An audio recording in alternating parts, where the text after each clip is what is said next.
Hi guys, UFC 329 കണ്ടു. ഒരു പ്രതീക്ഷയില്ലാതാണ് കണ്ടിരുന്നത്.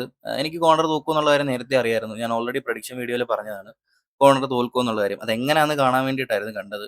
പക്ഷേ എന്നിരുന്നാലും കുറേ നാൾക്ക് ശേഷം കോർണറിനെ റിംഗിലേക്ക് കാണാനായിട്ട് പറ്റി. ആ എൻട്രൻസ് കാണാൻ വേണ്ടി പറ്റി. നല്ല ഐക്കോണിക് ആയിട്ടുള്ള എന്താ പറയണ്ടേ, ആ ഒരു പോസ്റ്റ് കാണാൻ പറ്റി. പക്ഷേ എന്തൊക്കെ ചെയ്തെന്ന് പറഞ്ഞു കഴിഞ്ഞാലും കളി തോറ്റു. ഇനി അധികം പറയിപ്പിക്കാതിരിക്കുന്നേ നല്ലത്. റിട്ടയർ ആവുന്നതാണ് ഏറ്റവും നല്ല ബെസ്റ്റ് ഓപ്ഷൻ. ബിക്കോസ് പുള്ളി വീക്കാണ്, ഫിസിക്കലി വളരെ വീക്കാണ്. ആൻഡ് എന്തുകൊണ്ടും ബെറ്റർ റിട്ടയർ ചെയ്യുന്നതുകൊണ്ടാണ്. ഇതൊരു ചെറിയ റിവ്യൂ ആയിരിക്കും. എനിക്ക് ഇതിൽ കൂടുതലൊന്നും പറയാനില്ല. ബിക്കോസ് ഇത് കണ്ടിട്ട് എനിക്കൊന്നും പറയാൻ തോന്നുന്നില്ല ഗൈസ്.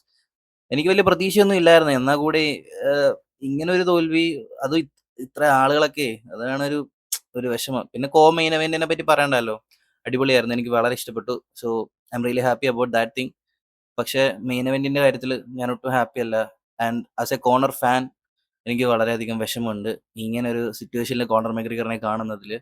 ആൻഡ് എത്രയും പെട്ടെന്ന് റിട്ടയർ ചെയ്യുന്നത് നല്ലത്. ബിക്കോസ് നിങ്ങളെപ്പറ്റി ഓർത്തിരിക്കാൻ ഒരുപാട് കാര്യങ്ങൾ നിങ്ങൾ ഇതിനു മുമ്പ് അച്ചീവ് ചെയ്തതും നമ്മൾ കണ്ണുകൊണ്ട് കണ്ടതും ഒരുപാട് കാര്യങ്ങളുണ്ട്. സോ അത് മതി. ഇനി ആരെയും ഒന്നും തെളിയിക്കാൻ വേണ്ടിയിട്ടൊന്നുമില്ല.